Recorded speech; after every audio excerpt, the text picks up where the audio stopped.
Welcome to Chief Evangelist. I'm your host, Ethan Beute. I'm on a mission to explore and understand the role of the Chief Evangelist and the movement behind it. How should founders, investors, and C-suites be thinking about it? How does it benefit the company? Which companies and markets need evangelism most?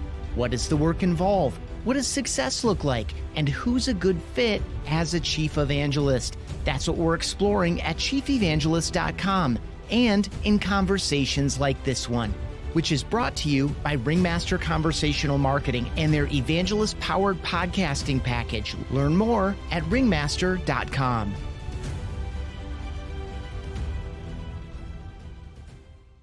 Today, we're learning from the Chief Evangelist and Vice President of Product Marketing at Corellium, an evangelist for pretty much this entire millennium. He's also served as Chief Evangelist for Blackberry and a marketing, technology, and evangelism leader with companies like Cylance, Citrix, and McAfee. Brian Robison, welcome to Chief Evangelist.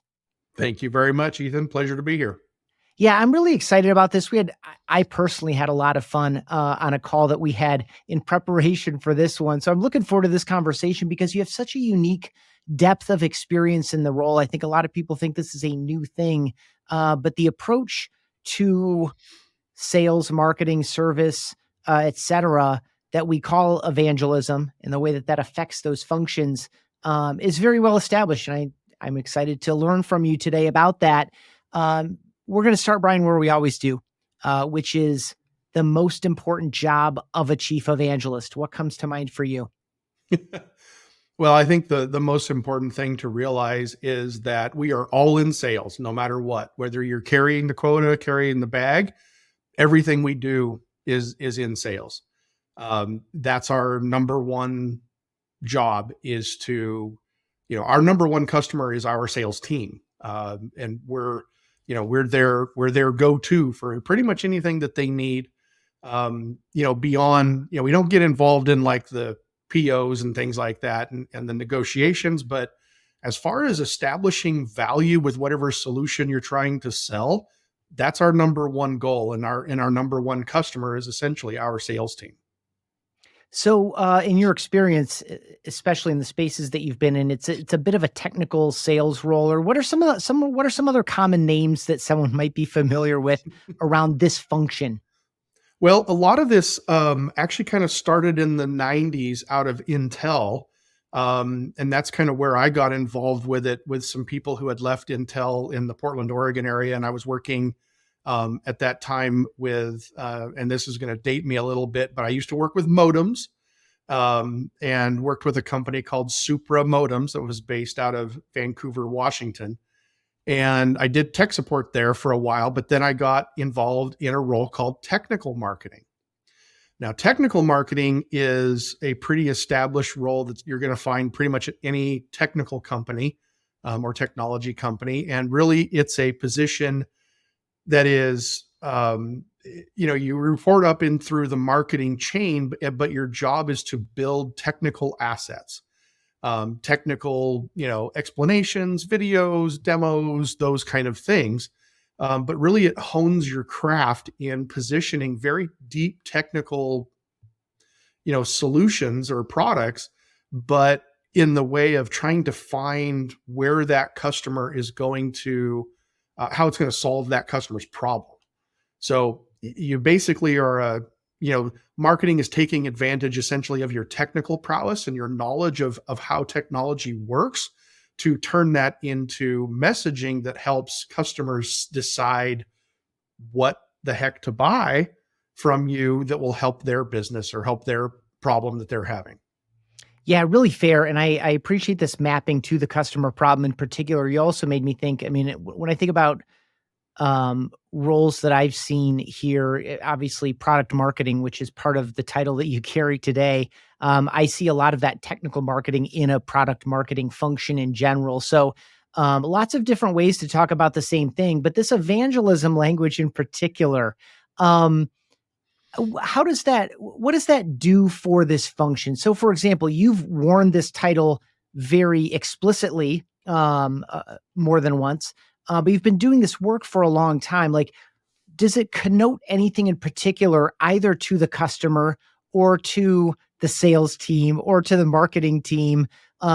What is the word or the term or the concept of evangelism? Where does that separate from what people would know as technical marketing or product marketing? Yeah, I think the biggest area is, and when like an evangelist becomes involved in a sales cycle, for example, similar to like when you might bring in a CTO type role. Sometimes in the field we're kind of called field CTOs, things like that. Lot of times the evangelists will report into the office of the CTO, things like that. But basically, we are there not as a salesperson. So we're not trying to sell the customer something. We're not trying to, be that part of the sale. We're more there to be kind of that trusted third party advisor. I mean, obviously, we're there with intent in mind to move the deal forward, but really we're there to make sure that the customer is successful with the solution or solutions, and not really, we don't, one of the things I don't get involved with the pricing and the packaging of the products.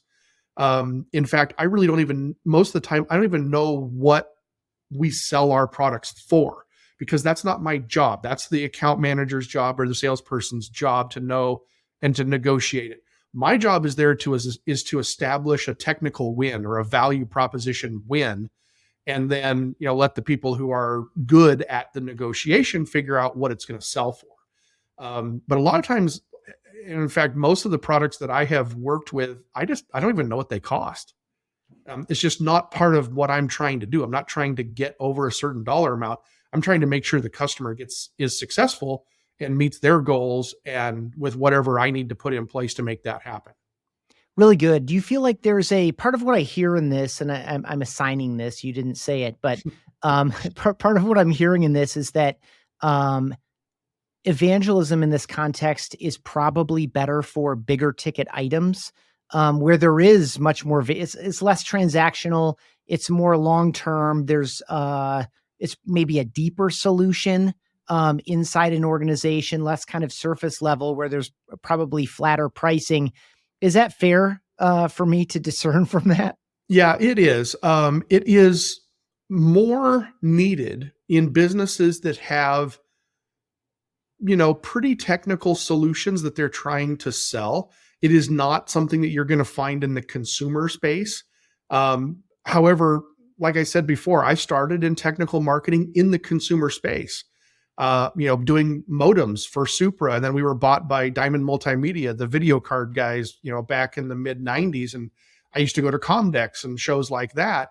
So I had consumer experience with evangelism kind of at that technical marketing level, telling the stories, coming up with the value propositions, things like that. But really today in the modern world, it's more with the enterprise companies that are doing, very deep business to business sale, not business to consumer. You really don't need that too much on the consumer side.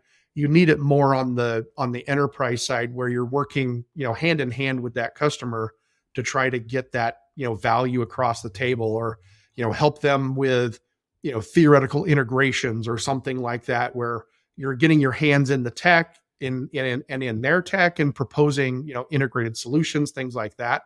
But we're also not really the hands-on people like the professional services people that'll come in and actually then do those integrations and things like that. So we're much more, again, focused on the outcome of the opportunity, not specifically the actual details of how things get done or actually doing that work. But we're more of again, we're pointing to that value and the outcome for the customer. Yeah, casting a vision, moving from the art of the possible to, no, this is something we can do. Someone else is going to do it, but this is definitely in the realm of doable. Bring us into your kind of day-to-day, week-to-week, month-to-month, quarter-to-quarter. How did you find Corellium? How did they find you? Well, it's an interesting thing. I have always sought out companies and products that are different in some way, shape, or form, or they change how people do things. They have a much bigger impact than just, being something on a shelf somewhere, that, a widget that people just buy. So I've always really involved in my entire career. I've only ever moved to a different company to go to something that had a better approach or a bigger solution or made more impact in the world. I mean, you look at like my career through like McAfee and Citrix and things like that. These are companies that literally moved the world in different areas of what they were doing.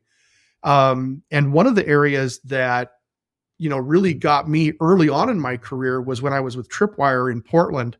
In 1999 and 2000, in those days, we were one of the very first companies that were using the RIM-based two-way pagers, that are essentially where you finally could, connect to your email, your Exchange server, and you could, be sitting on a boat in the middle of the Columbia River, like I was, responding to customer emails just as if I were sitting at my desk and things like that, and not have to do it with a laptop and dial up and VPN and everything. And that was a technology that like really changed the world that early on. So when I had a chance to join, a company like Good Technology, or, then was bought by Blackberry, and being part of that world, those are really big things. Fast forward to where Corellium is, we are, it's a very unique approach to solving a big problem that's out there in the security space with regard to mobile devices or IoT devices, and how we can do security research and testing and functional testing, as well as vulnerability research and exploit development, all these kind of things. These mobile devices are really kind of these heavy walled gardens, and you have to be able to kind of break through those barriers. And Corellium offers a way to do that with virtualized devices. And it's quite literally so, game changing in this world that there's a lot of people that can't really do their job without a solution like this, because otherwise you're going to be, under the restrictions of the device manufacturers. So, it was something that was really exciting to me to jump in at an early stage where I could help bring, that revolution out to the world, where, we're in the business, and our customers are in the business of making mobile phones and mobile apps and things like that safer, because they're able to do the level of research and find vulnerabilities and find, issues that could be exploited by third parties or nefarious people, and building defenses for those before they get discovered by other people. So it's an interesting place to be, with a product that is really, the only thing of an existence in the world. Yeah. Okay. So you knew that this technology existed. They came onto your radar. Did you approach them? Did they approach you? Like where I am in my head is, did they know they needed a chief evangelist, or was this something that you introduced as you're kind of talking about what an arrangement could look like? Well, what they really needed was the other half of my title, which is they needed somebody to take product management and bring products to the market, traditional, marketing, go-to-market planning, a build, a release coming out. It's got these features in it. They need somebody to talk about it, to build the data sheets and the solution guides and all the fun stuff. So if you think about kind of my day-to-day, it's kind of half, traditional product marketing. It's building data sheets, writing copy for the websites and those kind of things. And then the other half is like, okay, we got this cool new feature. Now teach people how to use it, why to use it, what's it good for, what's it going to do for them, all those kind of fun things, and do it with, video tools or other technology that allows us to demonstrate that. So there's kind of that balance between those two aspects. Sometimes I'm just heads down writing copy, but then sometimes I'm, sitting in front of the camera or doing, webinars, and that more kind of public outreach kind of aspect of everything. I would assume that we're still in the timeline, just the way you talked about the solution, at a very high level, that this is probably still an aha moment zone for people like, oh my gosh, I've been waiting for a solution to this problem, and Brian has introduced me to it. Are we still in the aha moment zone for a lot of people? We are. I think we're also probably a little bit even before that. So we're, people in enterprises and businesses and things that are in, the mobile application pen testing space or the vulnerability research space or things like that are looking at security issues on mobile devices, know that they're running into roadblocks of being able to, just do something simple like getting data from these devices at a level where they're able to determine whether there's a security issue or not, or being able to intercept network traffic and other things like that we take for granted on the desktop world. We can do that stuff relatively easily, on a standard Wintel box, but it's not as easy on a mobile device. So, we were faced with issues like that back in my McAfee days, where it was really expensive for us to take. We had rooms full of these little tiny, the cheapest desktops you could buy. And you would basically fire up hundreds of these things and you would do some malware testing. And then you'd have to come by with your crash cart and restore each one of these physical, PCs back to a known good state. And then along came a technology called VMware, which changed the whole world. If you think about where we are now with, cloud computing and things like that, it was all because of this concept of virtualization, which is taking one physical piece of hardware and turning it into dozens or hundreds, and spreading the resources out on that system. Well, we're basically doing exactly the same thing for mobile phones. So think about, what you might have today is a rack of physical iPhones and Android devices all stacked up with plugs in the bottom of them. And you're trying to do research on that. And again, you're back in this 20 or 30-year-old problem where, once you do something on this device, now you got to blow it away and restore it and it takes hours of time to do these things. Or, if, let's say you're a remote worker, and you got to now take one of these devices and ship it to your teammate in a different country, so that they can do their research.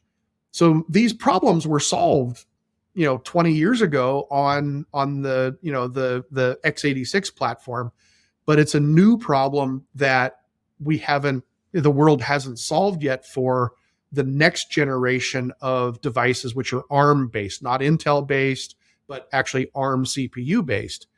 And so Corellium, that's what Corellium has built, is essentially the virtualization platform that allows researchers and testers to virtually build iPhones and Android and other IoT things, which is kind of cool, in a virtual world where they can be set up and destroyed and reset and snapshot and all this other kind of stuff, making it much, much easier and more efficient to do the level of work that security researchers need to do. So that's kind of where we are. The thing is that everybody's in this world today where, the default go-to is to go buy a bunch of physical devices and stand them up in a lab. And nobody ever really thinks about, well, what if there's actually a better way to do this? And that's where, they start hunting around for certain things and they come across Corellium, or they go to one of our webinars, or they see us at a trade show or something like that. And then, you get your kind of aha moment when I can go in and into the web interface and go, oh, give me an iPhone 15 Pro Max running, 17.1 jailbroken out of the box, booted up, and, be doing a test here in just a few minutes, rather than having to go, to a store and physically buy them and all that other kind of stuff. So most of the people that we talk to, they already have these tools and techniques and procedures in place with physical devices. And we're coming in and showing them that there's actually a better, more efficient way. And there's several aha moments that can actually happen in that first 30 to 45 minute call. And then at that point, it's just figure out how to make some of the tactics work. Really good. Did they, so they obviously, the team knew that they needed product marketing. You said, I can do that. Did you introduce the evangelism language? Was that something that they were aware of? Like, how did that come together? And What kind of grace do you have to split your time and attention that way? Is it like a well understood and agreed upon dynamic? Well, so as many roles in kind of enterprise, vendor security space, your network is a key thing. So I already had, the person who actually introduced me to Corellium was a previous manager of mine who knew that basically I could come in and hit these different roles well, and so that's how I got involved in it. It was, I had been searching for something for a while, and it was something that was kind of on my radar because, again, of that kind of extended network, both at the board level and at the tactical level within the organization. But yeah, it was kind of when I came in and I said, look, this is, I understand what you're trying to do, what this tech could do for the world. And I think you need a mix of both, just kind of the tactical block and tackle of getting the assets required that salespeople need, literally the physical PDFs to hand out during calls or at trade shows or the website. You need those assets built. But then you also need people to talk, about the future, about where it's going, about what's going to happen, what the roadmap looks like, and tell the bigger story, and then decide, you can have, it's kind of an interesting thing. We don't really have a product per se. Like, you can't really shrink wrap it and put it in a box and go, that's what you're going to buy. We have more of this massively cool tool chest full of tools. And it depends on the customer of what are they trying to do that decides what that tool chest actually is. So it's not like we're a mechanic or we're a carpenter or anything else, but we all share kind of similar tools, but you could use us in a lot of different ways. And so it's kind of that marriage of what the customer is trying to do in their job, and then how we can make our different set of, tools line up to help them facilitate that.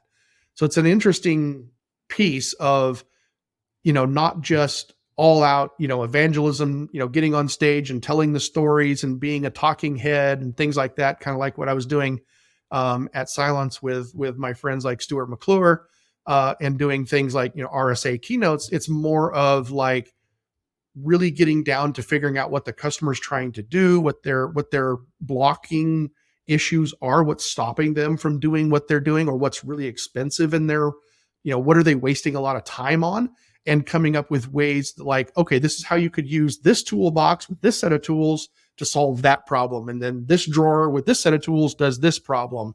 And so it's kind of an interesting thing to sell, which makes it fun at the same time as also makes it kind of difficult, because again, there's not that, holy grail search term that you can go and go, oh, that's what I want.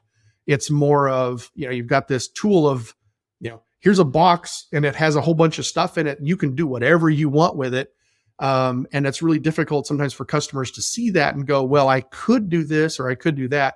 So we need to be more, prescriptive and tell stories of like, okay, if you're going to do malware research on mobile devices, you need these set of tools. If you're going to do pen testing, you need these set of tools.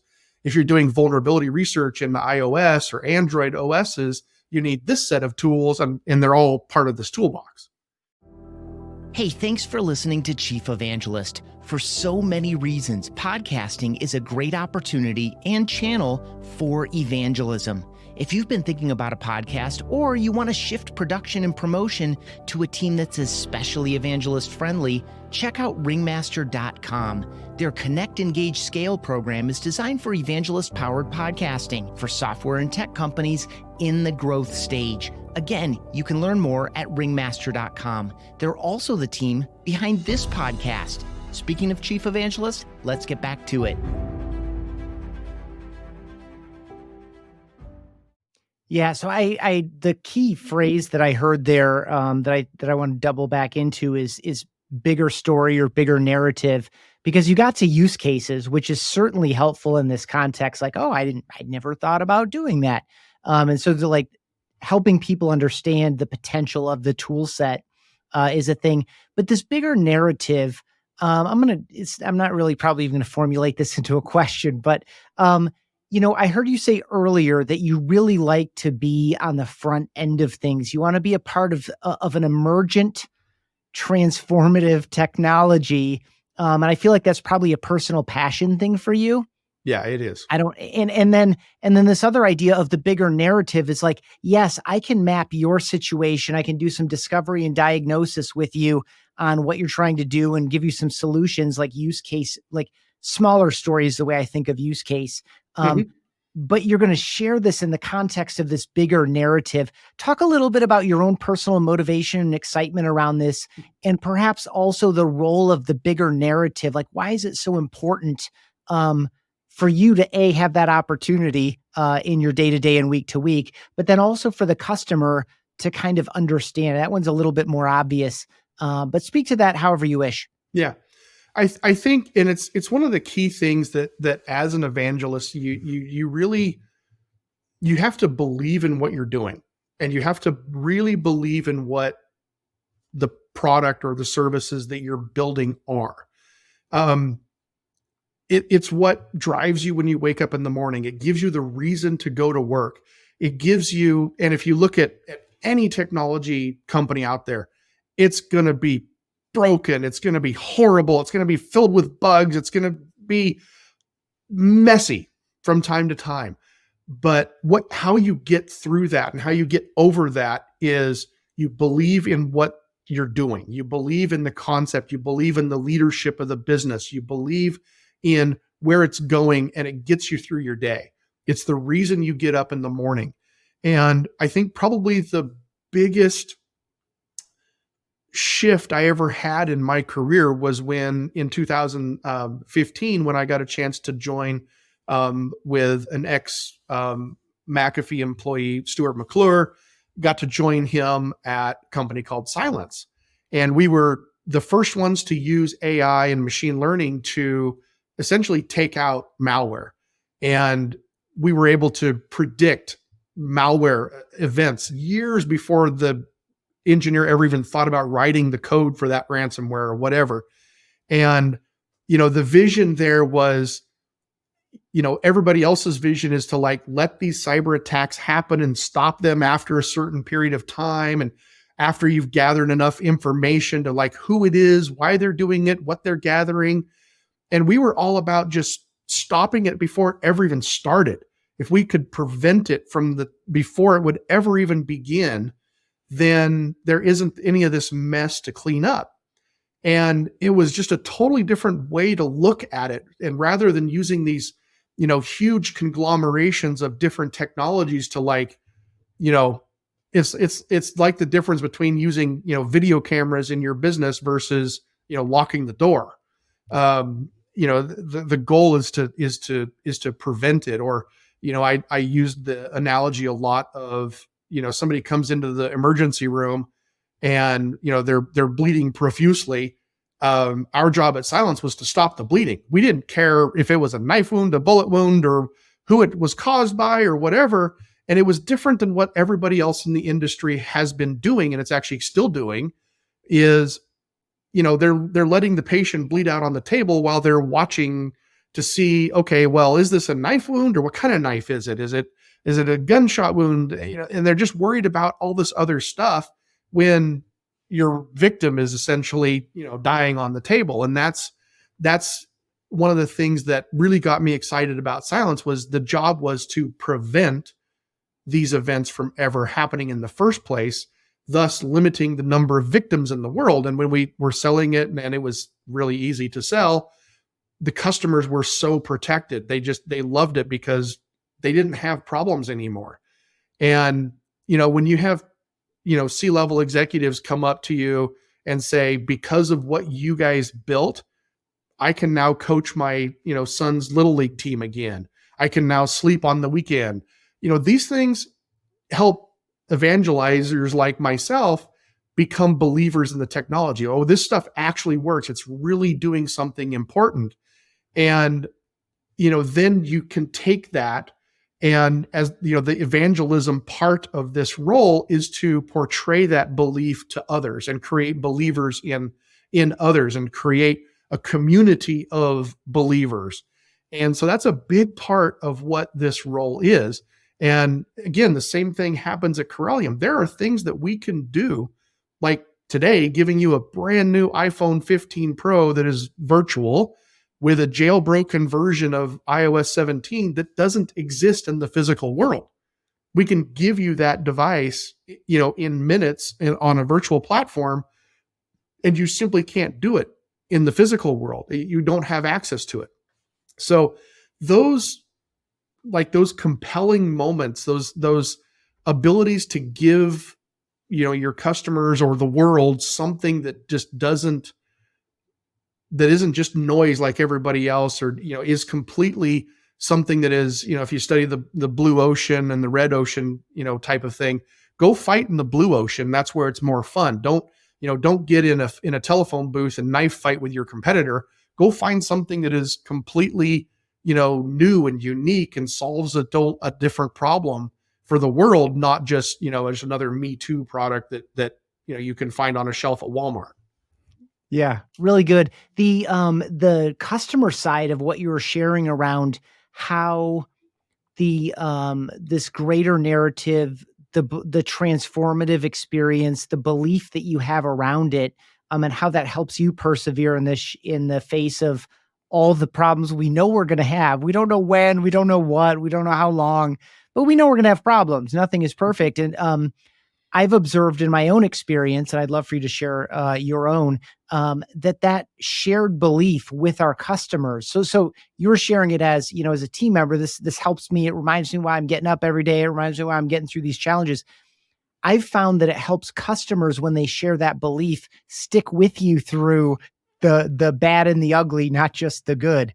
Yeah. Yeah.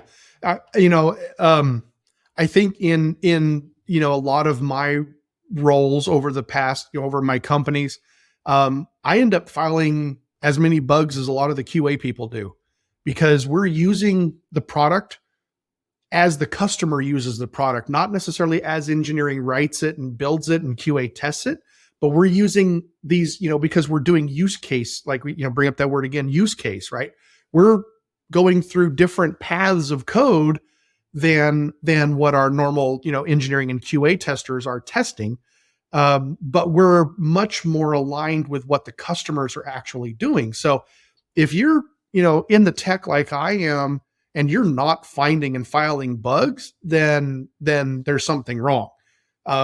Because, this is just the way that this role works, is your hands are in the tech, but your hands are in the tech the same as the customer. So like you said, Ethan, it allows you to establish that rapport with your customer, that you're there too, and you're fighting on, behalf of them. In fact, a lot of the times I talk when I'm out, with my customers, I'm their advocate within our company.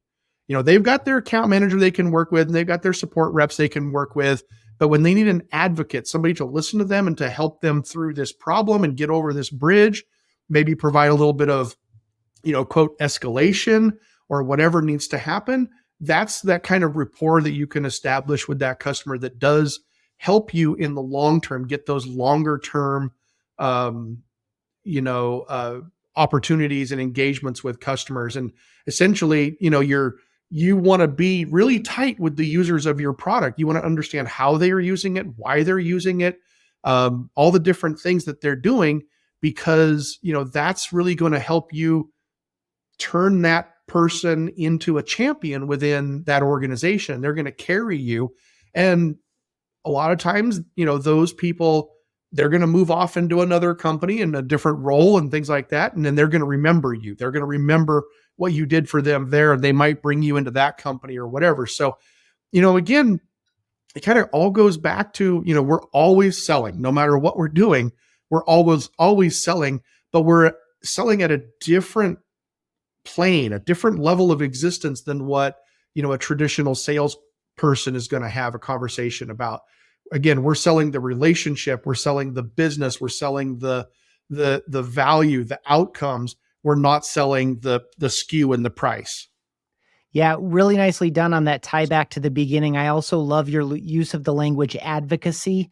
I've certainly been tapped to escalate things, or I've also been involved. I've never worked on a product probably as technical as most of yours, but certainly been roped in to investigate, hey, this is what I'm experiencing. This doesn't seem right. So you investigate it and you can elevate it. And there is something really unique too about you being, or me, or any other evangelist being slightly untethered, at least in this context, from like day-to-day operations in a way that, an account manager or a customer success manager or even a salesperson, they have very specific operational obligations and generally standard operating procedures, broadly speaking, whereas most of the evangelists I talk with are essentially free agents inside the organization, and their credibility, their authority, typically their duration with the company, or at least with the market, and the type of the customer,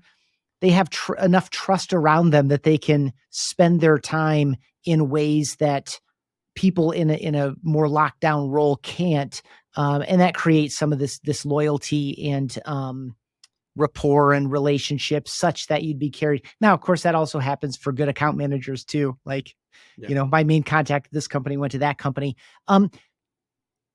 I guess talk about that dynamic a little bit. How much discretion do you have in terms of, obviously you have some deliverables. We have, these 2 launches on these 2 dates. And so we need, this is a level A and this is a level B. So we need all these assets for the A. We need a little bit less for B. Here's the go live dates on the various things. You obviously have a lot of that burden, or opportunity or challenge, whatever, like we'll frame it positively. You have those responsibilities and opportunities. How much discretion do you have to do some of this other, does the language free agency resonate with you at all? Or has it in other roles or companies? It does. And I think it takes an interesting individual to, a lot of the way I think discussions have started around evangelism roles is, we know we want you, but we don't know what we want you to do. And when you come into a job with 0 job description, really, it's like, we want you to help marketing figure out what to do. Those can kind of be terrifying for a lot of people. So a lot of times, like you said, the tactical stuff of, these are the block and tackling things that we need done. We need these documents written. We need these types of things done, is a good way to kind of ground you in your weekly, when you're looking at your week and scheduling your time and things like that. The free agency part is an interesting thing because a lot of what an evangelist in my role would be doing sometimes is, there's the things that you have to do, and then there's the things that you could do or want to do. And those are things that are maybe a little bit longer term. We want to go do this type of an event thing or something like that. And it's going to take time to think about how we're going to do this. Back in my Cylance days, Stuart and I used to do Hacking Exposed type of things where I would work with our incident responders and I would, figure out like, okay, you guys were out and you helped this customer, get this attack stopped. Help me recreate that attack so I can teach people how to basically do that. I can, basically reverse engineer an entire, attack on an organization, turn it into, use different tools in those places that our, security people can get access to, and then teach people how to build it. So, from like a weaponized Word document, you click on it and it blows up and installs ransomware and a whole bunch of other stuff. So we would take, those entire like attack chains and turn them into educational experiences where we're actually going to these conferences and teaching people how to recreate this attack so that you could better understand the thought processes of the attackers. You could test your own technology to see if it was stopping it. You could use it, on with your employees to help educate, send them something that looks fake, but it's, real and does things. There's all kinds of things to do in that type of like what you call the free thinking side. But again, it all comes down to tactical. You can't just spend all your time, thinking about what you could do or what you want to do it all has to come down to deliverables that get delivered and execution. And I think that's the biggest thing. And that's where, when you have that experience of, here's something we could do that might be really cool, and then you actually deliver on it and deliver a video or a production, and you're kind of a lot of times in evangelism, we're kind of a one-person production house. We're building our own videos. We're doing our own video editing. We're doing our own voiceovers. We're not relying on the traditional machines of marketing. They're busy doing their, like you said, their day-to-day tactical things. They're doing their stuff. But, when we can come in and kind of have like a one-person show, then you can deliver this content without having to rely on anybody or having to wait for other people. And that's kind of the stuff that happens, is you get like these inspirational things. Maybe you're talking with a customer and they used your product in some weird way, or they saw something that was interesting. That sounds interesting. I want to go talk about that on a 1-hour webinar. Let's go do it. And, you got to build it and rehearse it and engineer it and do all those other kind of things. But once it's done, you've got these great assets that you can use. And that's where like the power of evangelism really kind of comes in, is what could we do with our technology, and what are our customers doing, and how we can get other customers to use to kind of light up those ideas and use it in the same way. So, again, when you've got dual titles like I do, there's part of my week that is just normal type of stuff. I'm in these meetings, I'm, helping solve these problems, but then I've got the other half of my week, which is, my brain's going like, well, how could we talk about how to use this and this role and put together a video and do it all, in one day kind of thing, and hammer it out and be done with it. And that's where you get, you get to be a professional when you can just execute and you deliver these things time after time after time. Yeah. And the opportunity recognition it requires to, make that editorial decision. This is worth doing, or I could do this with that information. I could do this with that story. Just that, where does all of this belong? There's a lot of editorial decision-making and opportunity recognition that comes from the level of experience that someone like you brings to the role and the opportunity in the company. I'm sure, as someone who has carried an evangelist title for a period of time, that people have asked you about it. Like, what the heck is that? Or do we need one of those? Like, how do you describe, maybe at a very high level, what it is, and how would you help a leader determine whether or not evangelism is right for them, and or even what to look for? Or is it, as you already said, I think we both have said it in different ways, I know I want you on my team. I'm not sure exactly how to leverage you. Anyway, advice for people who are curious about evangelism and whether or not it's a good fit for them and their company, their product, their market, et cetera. Yeah. To me, I think where you really need somebody, an evangelist type role or something like that, you're going to have some telltale signs in the business that are going to kind of go, okay, I think we need this kind of role. One of them is, if you are a young company and you're trying to bring something revolutionary to the world, doing that is going to require a lot of technical to value prop type of work.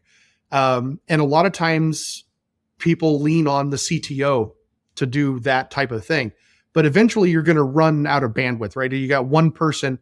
And if it's a young enough company, kind of like Corellium, you need those people focused on the R&D aspect. You need them keeping the product moving forward and making the right decisions there, not all the time being involved in telling the story of, who you are, what you are, how you do it, and why you're different.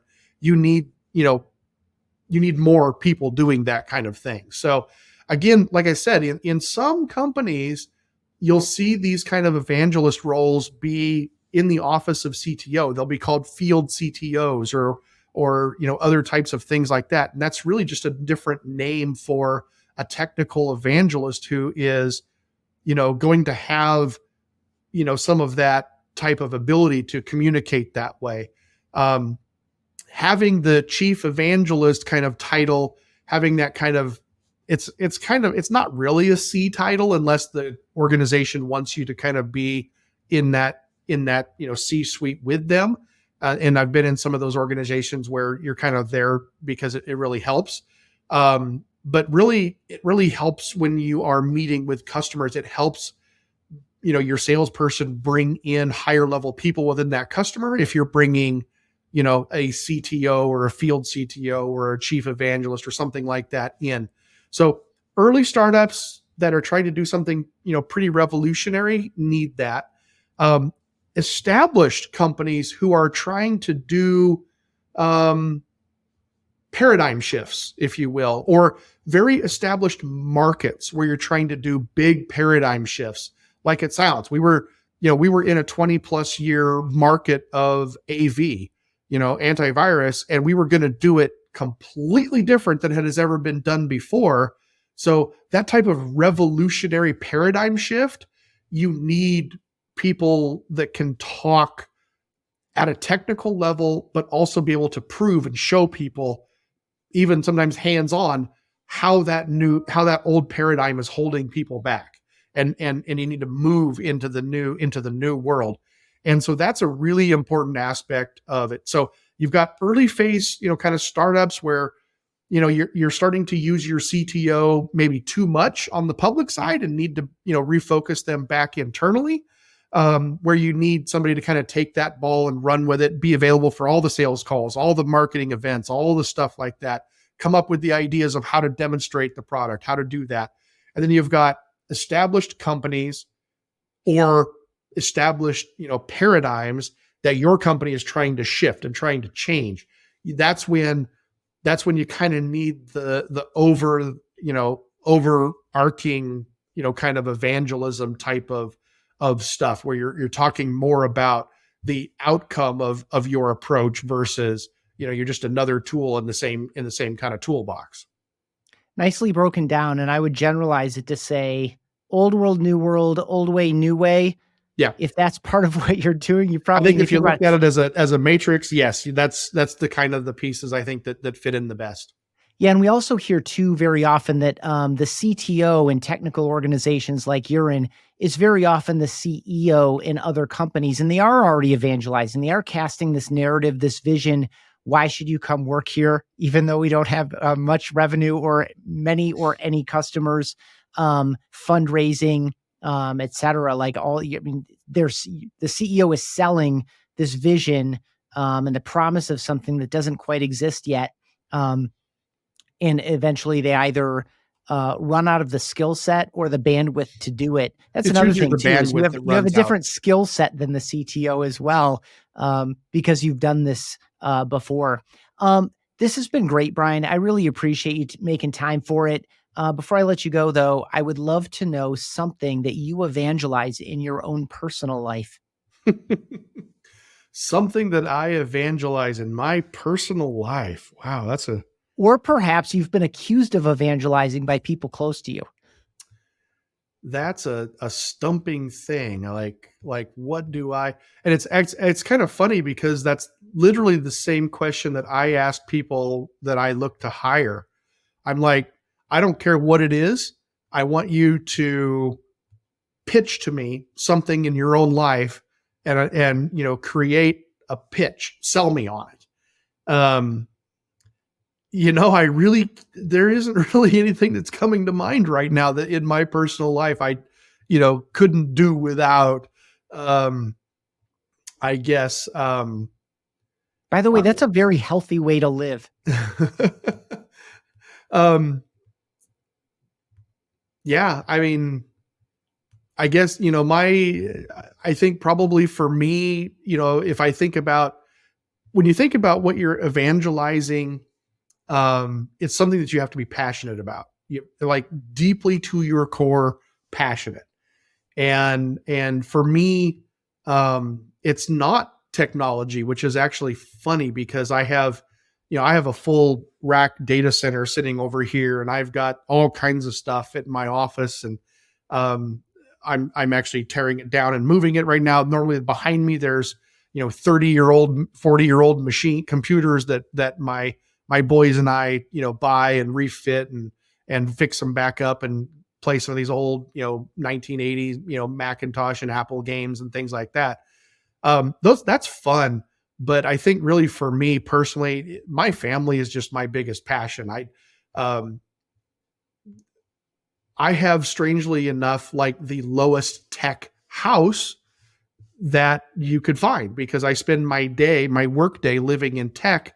I don't want to go home and be in IT. I just don't. I guess, I might be unique in that, I have Cat 6 wiring running over top of my chicken pen, that kind of stuff. But I really try to keep my personal life as low tech as possible. Yeah, me too. I feel like we buy a lot of things that are solutions looking for problems. Yeah. I had no need to overcomplicate anything. And by the way, Load Runner, does that do anything for you? Like, I played a lot of Load Runner on the Apple IIe. Yeah, Load Runner. And then, of course, you've got, good stuff like Oregon Trail, and on the Mac, Dark Castle, Beyond Dark Castle. Those are some of my favorites. And, we play the like I said, my kids, we limit screen time, obviously, due to, issues with that. But, a lot of them like to use like the old school black and white, bucket Macs to do stuff. They can write their papers and they can print them, but they can't get on the internet with them, which limits the, the aspect of issues in the home. But yeah, like I said, we try to keep a low tech lifestyle. And that's, as far as like what is passionate, I think, keeping your eye on the ball, as far as a person, as a family person, that's what, leads a lot of the passion in my world. Wonderful. Well, I wish you continued success at home and on the job. I've enjoyed this very much. And if folks have gotten to this point in the conversation, they may want to learn more about you or Corellium. Where would you send people to follow up on this? Well, you can find me on LinkedIn, is probably the easiest way. You can drop an email to me at br@corellium.com, 1 R, 2 L's in Corellium. You can visit our website, corellium.com, as well. There's some good stuff there about what we do and how we do it. And that's pretty much the easiest way to get in touch with me or any of us here. Fantastic. And for folks watching and listening, I will link that up right down below, wherever you are watching or listening. Brian, appreciate you. Hope you have a great rest of your day. Thank you very much, Ethan. It was absolutely a pleasure. Take care. That wraps up this episode of Chief Evangelist. Thank you for joining us, and thanks to Ringmaster Conversational Marketing for helping bring these episodes to you. With any thoughts or questions about the Chief Evangelist role, message me on LinkedIn. I'm Ethan Beute, ETHAN-BEUTE. For show notes and more of these conversations, visit chiefevangelist.com.